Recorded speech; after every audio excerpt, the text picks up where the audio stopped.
Hello विद्यार्थियों, કેમ છો? बढ़िया ही हो गए पता है। હવે આપણે ચાલુ કરીશું આગળ ચેપ્ટર 2 ના બહુ જ ઇમ્પોર્ટન્ટ ટોપિકો. એક છે પરિમાણ, પારિમાણિક સૂત્ર. એ તમને આવતા વાર લાગશે, જે આવતા લેક્ચરમાં મળશે. પણ અહીં તમને જે છેલ્લે મેં ચલાવ્યું, છેલ્લે શું સમજાયું? સચોટતા એટલે કે એક્યુરસી, પ્રિસિઝન, ચોકસાઈ અને ત્રીજી વસ્તુ હતી ત્રુટિ.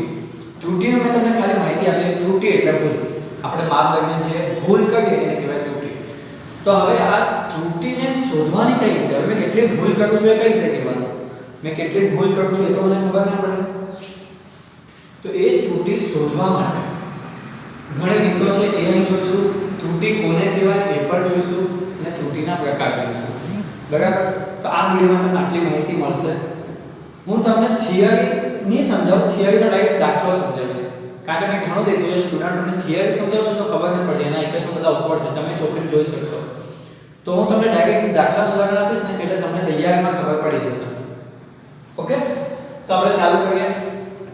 ત્રુટિ અવલોકન દરમિયાન ઉદ્ભવતી ભૂલ. આપણું જે ત્રીજી વસ્તુ હતું સચોટતા, ચોકસાઈ અને ત્રીજી વસ્તુ ત્રુટિ. ત્રુટિ એટલે એરર કહેવાય ઇંગ્લિશમાં. શું કહેવાશે ને ઇંગ્લિશમાં? એરર. તો અવલોકન દરમિયાન ઉદ્ભવતી ભૂલ. તો કેટલી જાતની ત્રુટિ છે? બે પ્રકારની. વ્યવસ્થિત ત્રુટિ અને અવ્યવસ્થિત ત્રુટિ. વ્યવસ્થિત ત્રુટિ કેનામાં આવે? વ્યવસ્થિત એટલે આપણે એને જાણી શકીએ છીએ. જાણી શકીએ એવી ત્રુટિ કઈ? તમારે કઈ 10 માર્ક લેવાનું આવ્યું તો તમે ફૂટ પટ્ટી ત્રાસી પકડી, તમારી ભૂલ છે. આને કહેવાય વ્યવસ્થિત ત્રુટિ. કારણ કે તમને ખબર છે તમે ભૂલ કરી છે, વ્યક્તિની ત્રુટિ થઈ છે. હવે તમારી આંખમાં નંબર તો બરાબર ના જોઈ શકો તો એ તમારી પ્રોબ્લેમ છે, એટલે તમે નથી કરી શક્યા. પછી ફૂટ પટ્ટી આગળથી તૂટેલી હોય, તમે માપી લીધું તો 1 સેન્ટીમીટર તો દેખાય છે કે 2 સેન્ટીમીટરથી ચાલુ થાય છે ફૂટ પટ્ટી. તો આ બધી વસ્તુ શું છે? વ્યવસ્થિત ત્રુટિ. તમે ઓળખી શકો પ્રયોગમાં કઈ ભૂલ કરી દીધી ગણતરીમાં, લંબાઈ ગુણ્યા પહોળાઈ કરવાની છે કે લંબાઈ ભાગ્યા પહોળાઈ કરી દીધું હોય, આ સૂત્રમાં તમે ભૂલ કરી તો તમારે ક્ષેત્રફળ ના મળી શકે. બરાબર? તો આ ત્રુટિ તમારે લીધે ઉદ્ભવે છે અથવા તમે જાણી શકો છો એવી એટલે કે 3-4 જાતની આવે. જેમ કે વ્યવસ્થિત ત્રુટિમાં કઈ કઈ હશે? સાધનમાં ભૂલ હોય, વ્યક્તિમાં ભૂલ હોય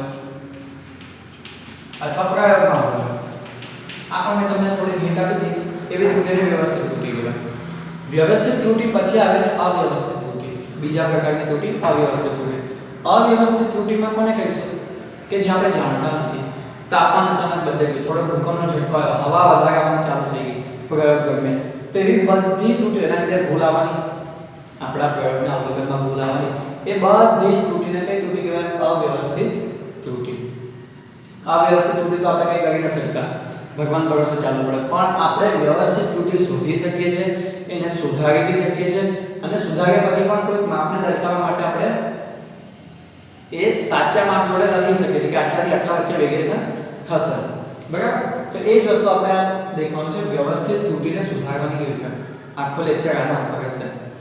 તો સૌથી પહેલા વ્યવસ્થિત ત્રુટિ સમજવા માટે એટલે તેને દર્શાવવા માટે ત્રુટિનો અંદાજ મેળવવો પડે. એટલે કે કેટલી ભૂલ થાય છે. ત્રુટિનો અંદાજ એટલે શું? કેટલી મહત્તમ ભૂલ થાય છે અથવા કેટલી મિનિમમ ભૂલ થાય છે. માપ કરતાં કેટલું ઉપર નીચે થઈ શકે છે. 100 કિલો માપવાનું કીધું છે, તમે કદાચ માપશો તો 99 કિલો માપશો અથવા 101 કિલો માપશો. તો આને શું કહેવાય? 100 કિલો માપવાનું કીધું અને તમે 99 101 માં તો 100 પ્લસ માઈનસ 1 kg. એટલે એ શું કહેવાય? તમે ત્રુટિ કહેવાય કે તમારી સાચું માપ 100 કિલોનું છે પણ તમે માપો છો 99, 99.5 અથવા 100.5 અથવા તમે એવું માપો બહુ ભૂલ કરો 100 કિલો માપવા આપી વસ્તુ અને તમે કેવી રીતે માપો છો? 100 98 માપો, 98.5 માપો, 98 અને 102 ની વચ્ચે માપો છો. એટલે 100 ની શું છે? પ્લસ 2 છે અથવા 100 ની માઈનસ 2 છે. તો એ વખતે આપણે લખીશું 100 પ્લસ માઈનસ 2 kg. તો આ જે છે ને આને કહેવાય ત્રુટિનો અંદાજ. આને શું કહીશું? ત્રુટિનો અંદાજ કહીશું. તો ત્રુટિનો અંદાજ શોધવાનો કઈ રીતે? એ અંદાજ શોધતી વખતે જે અલગ અલગ ટર્મ આવે એને શું કહેવાય? એને શું કહેવાય? એના વિશે આપણે જોઈએ. હવે ત્રુટિનો અંદાજ એટલે શું? અવલોકનમાં મહત્તમ ત્રુટિનો અંદાજ મેળવીને પ્રયોગના પરિણામ સાથે દર્શાવવાની રીતને. જો મેં એક ઉદાહરણ પણ લઈશ. અવલોકનમાં મહત્તમ ત્રુટિનો અંદાજ મેળવી લો અને એને પરિણામના પ્રયોગના અવલોકન સાથે દર્શાવવાની રીતને. જો આ અવલોકન છે એની સાથે આ ત્રુટિને દર્શાવી.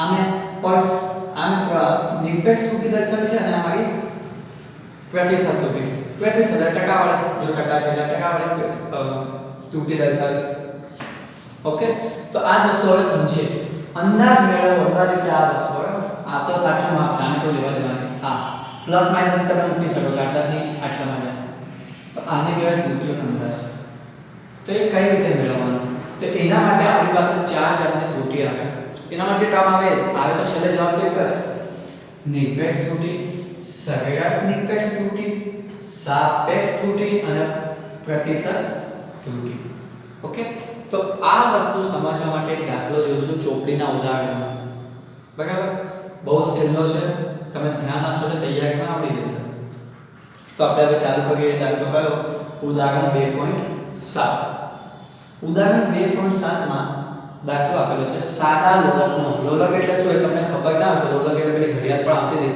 આમ ચાલ્યા કરે બરાબર આ લોલક કહેવાય સાદું લોલક તમે દોરીથી આ બાંધી દો કોઈ ભારે વસ્તુને નામ બોલાવો તો સાદું લોલક થઈ તો સાદું લોલક વિચારો મેં અહીંથી પકડ્યું અહીંથી કર્યું અહીં કરીને છોડ્યું મારો હાથ દેખો અહીં છોડ્યું તો અહીં ગયું અહીં આવું થાય તો સમજો કે અહીંથી મેં ચાલુ કર્યું અહીંથી મેં બોલ પકડીને અહીં ખેંચ્યો આ દોરી છે અહીં ખેંચ્યો તો હાલીને અહીં આવશે અહીં આવશે આખો એક સમય એને આવર્તકાળ કહેવાય આ જેટલો સમય છે ને એટલો ધારો કે 2 સેકન્ડ આવે તો 2 સેકન્ડ અડધી સેકન્ડ આવે તો અડધી સેકન્ડ અહીંથી ચાલુ થયું પાછું એ જગ્યા પર આવ્યું આને એક સાયકલ કહેવાય અને આને અહીંથી બાંધ્યું અહીંથી છોડ્યું મેં તો અહીંથી આમ ગયું ને અહીંથી આમ ગયું તો આ જે થયું આ ટોટલ સમયને આવર્તકાળ કહેવાય એક સાયકલ એટલે ચલાવવાળી સાયકલ નથી સાયકલ એટલે શું સાયકલ એટલે એક ચક્ર પૂરું કર્યું એક ચક્ર એટલે અહીંથી ગયું અહીં ગયું અને પાછું અહીં આવ્યું કોઈ બી જગ્યાએથી સાયકલ ગણી શકો તમે અહીંથી બી ગણી શકો અહીંથી ગણો તો શું થાય અહીંથી આમ ગયું અહીંથી પાછું આમ આવ્યું ને પાછું અહીં આવ્યું એટલે પાછું અહીં આવ્યું આખી એક સાયકલ પૂર્ણ થઈ તો બધો સમય એક જ લેવાનો અહીંથી ગણો અહીંથી ગણો તો આવર્તકાળ કોને કહેવાય ખબર પડી પીરિયોડિક ટાઈમ ઇંગ્લિશમાં બોલીએ તો અને આવર્તકાળ એને ટી વડે ઇન્ડિકેટ થાય કેપિટલ ટી આવશે તમને ટી એટલે ટેમ્પરેચર પણ છે પણ અહીંયા આવર્તકાળનો આપણે શું લઈશું કેપિટલ ટી બરાબર તો સમજીએ શું સમજીશું સૌથી પહેલા મને શું આલ્યું છે આવર્તકાળ આપ્યો છે અલગ માપ્યો ધારો કે કોઈ મેં તમને માપવા લે 5 જણ અલગ માપ આપ્યો તમે કહેજો અહીંથી છોડું છું મેં અહીંથી જઈને પાછું અહીં આવે ત્યાં સુધી સમય કેટલો થાય છે તમારે સ્ટોપ ફોર્સની મદદથી જોવાનું બધાના માપ અલગ જ આવશે દબાવવામાં કદાચ ભૂલ થઈ ગઈ દેખવામાં ભૂલ થઈ ગઈ ક્વિક રિસ્પોન્સ નહીં આવ્યો મગજનો તો બધી ભૂલો થવાની તો એ બધી ભૂલોના લીધે અલગ માપ મળે છે જેમ કે 5 જણ માપ લીધા છે 1 2 3 4 5 સ્ટુડન્ટને આપ્યા સાદા લોલકને આટલી હાઈટ પર લાવવાના છોડો ને દરેક વખતે એક સાયકલનો આવર્તકાળ તો સમય એક સાયકલનો સમય એટલે આવર્તકાળ તો અલગ માપ્યા છે અહીં આપેલું શું છે T1 T2 ને બધું અલગ વસ્તુ આપેલું છે મેં અહીંયા લખી દઉં છું આન્સર તમારે લખવા માટે T1 = 1 T2 = 2 T3 = 1 T4 = 1 અને T5 = હા બરાબર અલગ માપ છે તો સૌથી પહેલા તો હું શું શોધીશ બધાનું સરેરાશ શું શોધીશ આનું સૌથી પહેલા બધાનું સરેરાશ આવર્તકાળ શોધીશ કોઈ ત્રુટી નથી આ બસ ખાલી સરેરાશ આવર્તકાળ તો સરેરાશ શોધતા બધાને આવડવું જોઈએ સરેરાશ એટલે જેટલા અવલોકનો છે અવલોકનો સરવાળો ભાગ્યા એ અવલોકનોની સંખ્યા કેટલા અવલોકનો છે 5 અને 5 નો સરવાળો is equal to 2.63 2.56 આગળ વધતા કરવાના પ્લસ 2.42 પ્લસ 2.71 પ્લસ 2.80 ડિવાઇડમાં શું આવશે ડિવાઇડમાં વિચારો ઘણા ના ખબર પડે પણ કઈ નહીં દેખી લો એકવાર જેટલા મને સંખ્યા જેટલા આમાં અવલોકન 1 2 3 4 5 તો છેદમાં 5 આવશે એટલે આ મારો આવશે ટોટલ કેટલો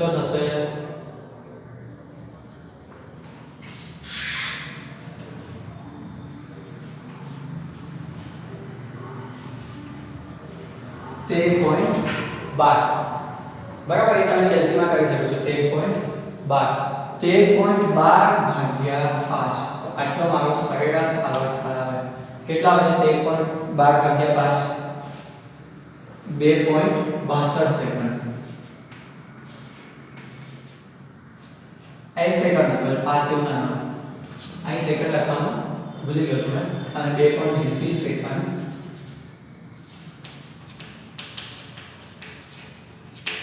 છે બરાબર એટલે 2.62 સેકન્ડ આવી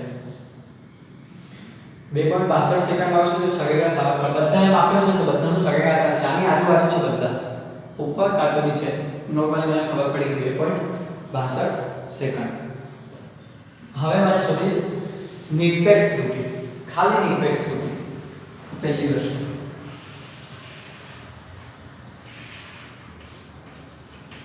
જો મેં તમને દાખલો ડાયરેક્ટ સમજાવ્યો થિયરી બધા સમજાવે ડાયરેક્ટ પણ થિયરીમાં હું માનતો જ નથી કે આની થિયરી તમને ખબર પડશે દાખલો સમજશો એટલે તો બી આઈડિયા આવી જશે એટલે મેં તમારા માટે દાખલો લીધો છે હવે નિરપેક્ષ ત્રુટિ શોધીએ ફર્સ્ટ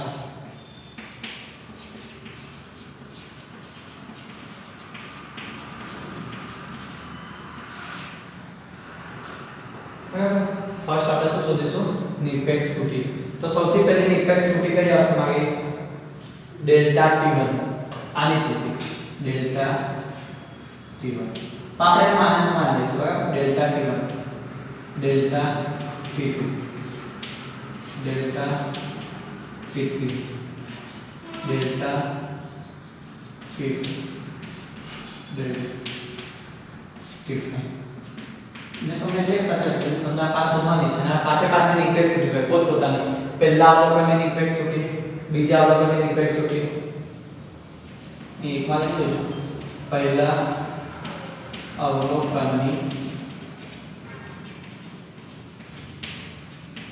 નિરપેક્ષ ત્રુટિ એક રીતે બીજા અવલોકનની ચોથા અવલોકનની પાછળ લખવાની જરૂર નથી સમજી જશે શું ત્રુટિ એટલે એ અને સરેરાશ ત્રુટિ સરેરાશ અવલોકન છે વચ્ચેનો કે તો જેમ કે સૌથી પહેલું છે 2.83 ના સૂત્રમાં લખો તો સૂત્રમાં છે ડેલ્ટા t1 t1 માઈનસ આવા સરેરાશ t સરેરાશ t ને આપણે t વડે દર્શાવીએ t બાર આવર્તકાળનો સમય માઈનસ t બાર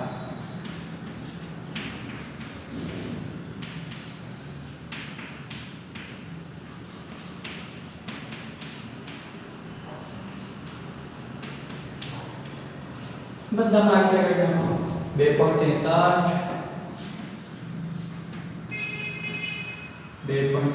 માઈનસ 2.62 આપણે માનાંકમાં છે માઈનસ આવે તો લખવાનું તો નથી બીજો 2.56 માઈનસ 2.62 ત્રીજો 2.73 ડાયરેક્ટ 2.42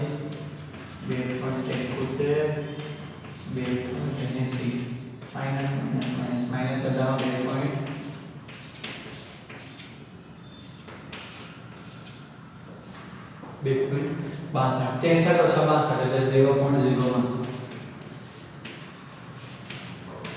56 ને 62 ચાર ગણ છો 0.06 42 ને 62 એટલે મારો આવશે 0. माइनस આવશે પણ માઈનસ લખવાની જરૂર છે નહીં એટલે ડાયરેક્ટ લખું 0.20 1 માઈનસ 12 આવશે મારો 0.09 અને મારો આવશે 0.80 ને 62 એટલે 18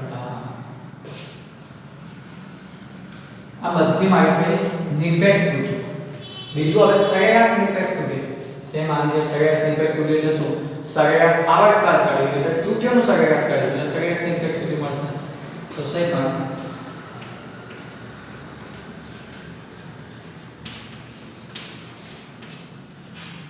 સરેરાશ નિરપેક્ષ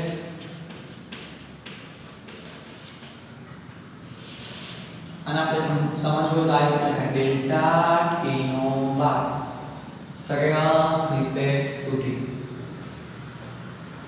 આને નિરપેક્ષ ત્રુટિ સરેરાશ નિરપેક્ષ ત્રુટિ બધાનો સરવાળો delta t1 + delta t2 + delta t3 લખું लाओ लखी डेल्टा t1 वत्ता डेल्टा t2 वत्ता डेल्टा t3 वत्ता डेल्टा t4 वत्ता डेल्टा t5 डिवाइडेड बाय अवलोकन संख्या। આ બધા માનસમાં છે બરાબર એટલે માના એટલે શું બહાર માઈનસ ના લખાય કારણ કે આપણે 0.01 વત્તા 0.06 બધાનો સરવાળો અહીંયા સરવાળો કરી નાખવાનો 6 ને 1 7 9 ને 7 16 16 ને 8 24 24 તો 4 2 2 2 4 1 5 5 0 0 0 0 0 0 0.54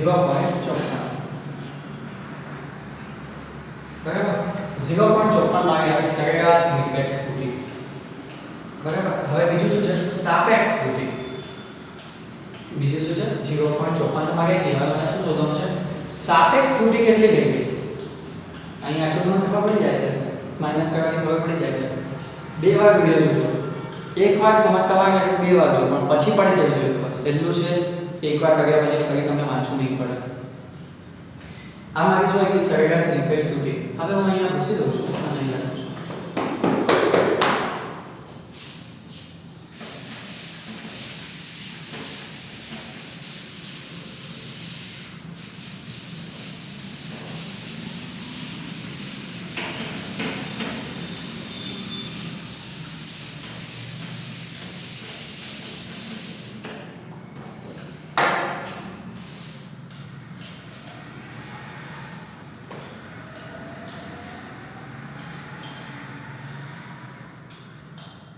કેટલી આવે 0.54 ભાગ્યા 5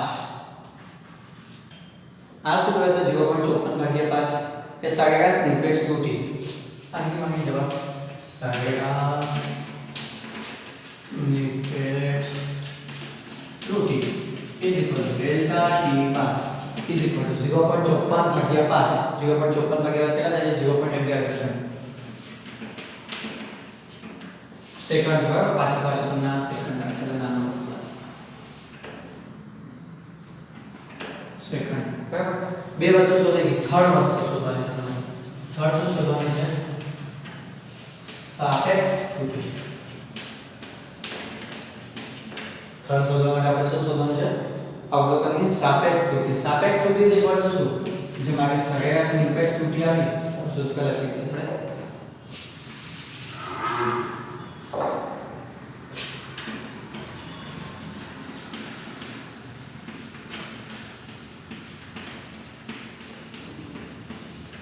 સરેરાશ નિરપેક્ષ ત્રુટિ છેદમાં સરેરાશ અવલોકન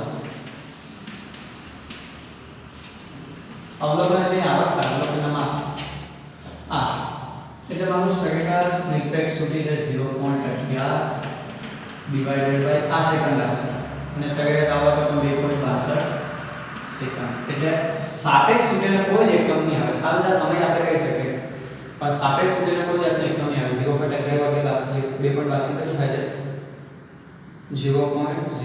થાય છે 0.042 આ મારી સાપેક્ષ ત્રુટિ તો હવે અવલોકનને મને દર્શાવવું તો કઈ રીતે દર્શાવી શકો હવે હું આગળ દર્શાવી શકું આની મેં જે ચોપડીમાં હું બતાવું છું નો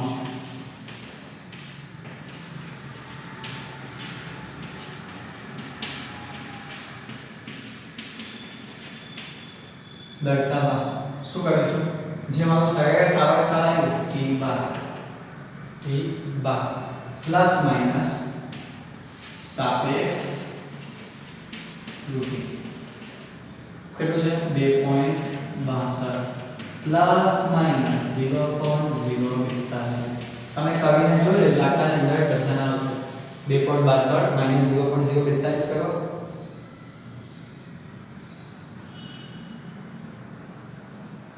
બરાબર નિરપેક્ષ ત્રુટિ પણ તમે આની સાથે લખી શકો સાપેક્ષ ત્રુટિ જગ્યાએ 100 મિનિટ સાપેક્ષ ત્રુટિની જગ્યાએ નિરપેક્ષ ત્રુટિ લખો એટલે તમને આઈડિયા છે કે આટલા વચ્ચે જવાનું છે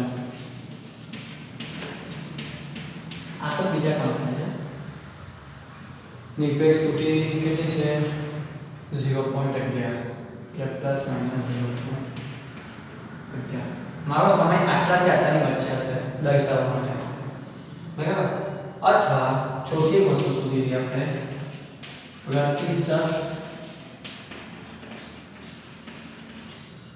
ત્રુટિ. તો પ્રતિશત ત્રુટિ કોને કહેવાય? ઇઝ ઇક્વલ ટુ સાપેક્ષને શોધી આપણે એના ગુણ્યા 100. પાછું લખી દેવાનું પર્સન્ટેજ.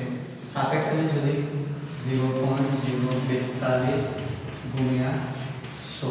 100 એટલાનું બધું 4.2%. તો આ રીતે દર્શાવી શકાય. અથવા નોટ પડી જાય છે દર્શાવવા માટે 2.62 પ્લસ માઇનસ 4.2%.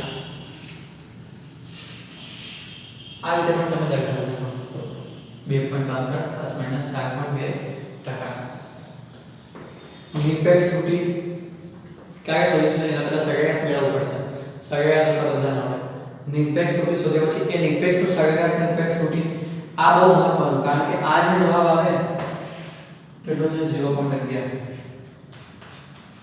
આ જે જવાબ આવે એ ક્યાં ઉપયોગ થશે? તે તમારી દર્શાવવાનો ઉપયોગ થાય, બરાબર. એની સાથે પ્લસ માઈનસ કરવા માટે આટલાની વચ્ચે મારી અવલોકન છે, આટલું માપન છે, આટલી ભૂલ થઈ શકે છે, તો આ રીતે દર્શાવવાનો ઉપયોગ થાય.